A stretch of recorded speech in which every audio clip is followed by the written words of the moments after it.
The days of treating Israel like a second-class citizen will end on day one.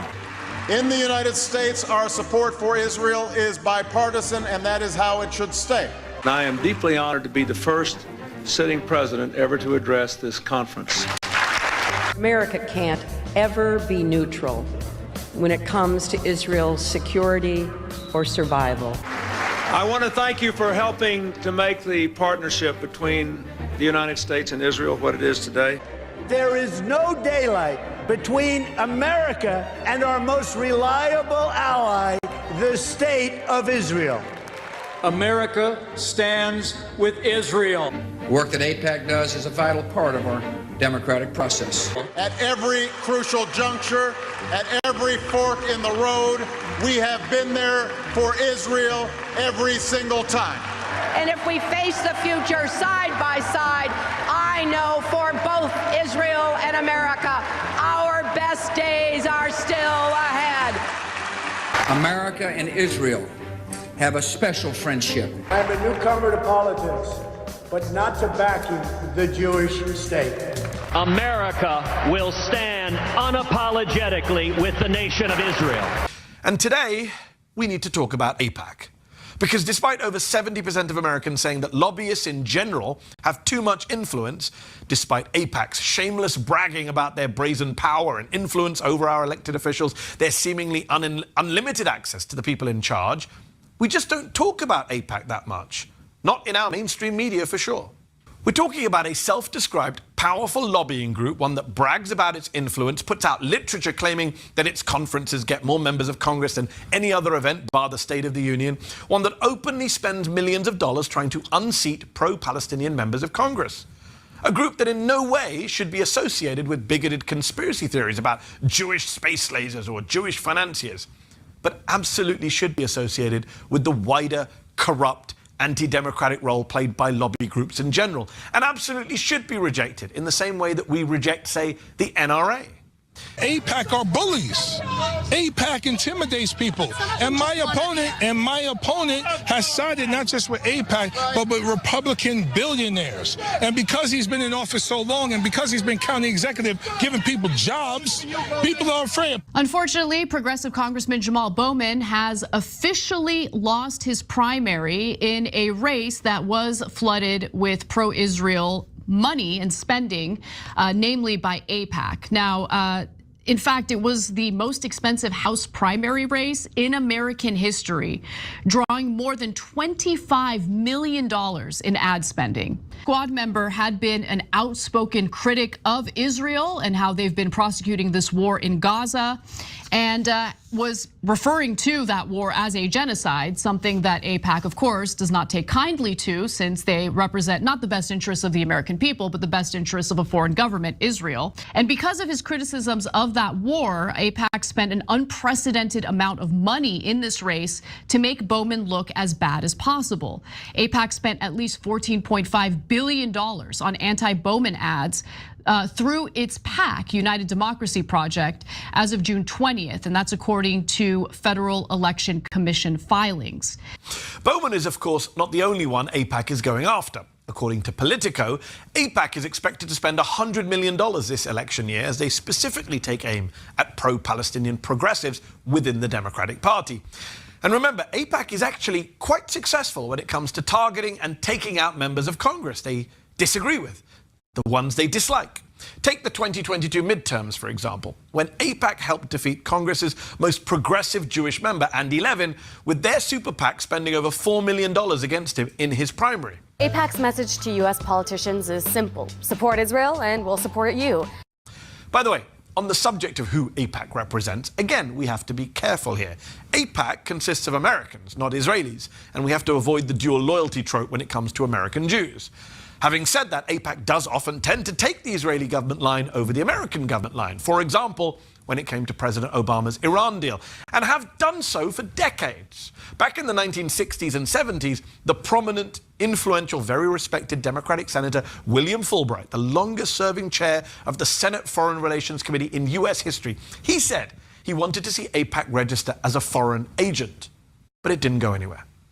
Isn't it weird that we can criticize every lobby group on Capitol Hill, from the gun lobby to the oil lobby, but not the pro-Israel lobby, not AIPAC, not the group currently defending a genocide in the Middle East, not the group currently flooding Democratic primaries with Republican money. No, they're off limits, or you're an anti-Semite.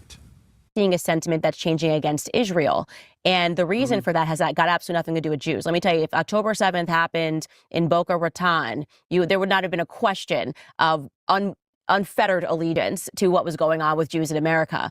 Israel is a different equation, and that conversation is starting to shift because A, we see that as a foreign country. B, people are starting to call into question a lot of things Bibi Netanyahu has said. That, to me, to hear a foreign leader speak about America as if he controls it makes me uncomfortable.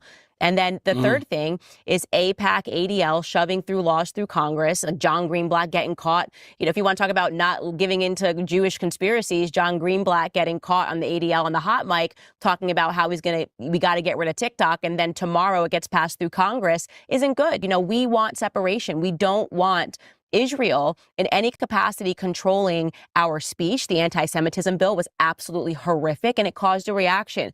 That wasn't against Jewish people.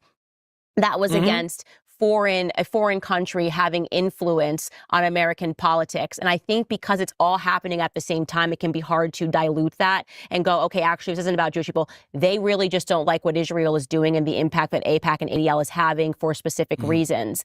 And we can disagree on that. But what we should agree on is that actually that's nothing like I'm free speech, more speech. Yeah. You're going to make an enemy of me if you're caught on a hot mic like Bibi Netanyahu was saying that if you criticize Israel, we're getting laws passed in America. If you criticize Israel, it's going to be a problem in your life. That's gangster talk. Don't care what his religion is. Don't care what he thinks his race is. You got to now get out of American pockets. That's my view on Bibi Netanyahu, which I think a lot of conservative Americans feel as well. At the start of the video, we were able to see quite a number of top US politicians, including sitting presidents, addressing pro-Israel lobby group known as AIPAC. And I get it. It's okay to support a foreign country. It's okay to have allies, and it's okay to come out and show support by saying it loudly and by convincing people.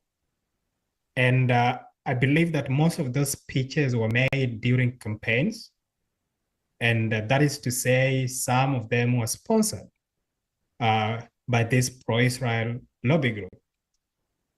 And that just tells you the amount of influence that this group has on US politicians. And we've also seen through the video some politicians, most recently, that lost their seats to opponents that were backed by AIPAC lobby group. And talking about Benjamin Netanyahu. So Benjamin Netanyahu has a long history of messing with the US president. Recently, he started criticizing Biden for not giving him enough support, not giving Israel enough support when they needed bombs, actually very lethal bombs, to continue with the war in Gaza, right?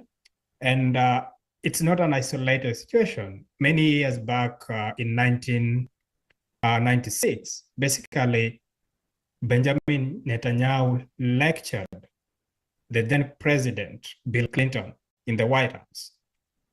You may have thought that Israel was the superpower and the United States was some small country that needed to be lectured by the big boy or by the guy in charge.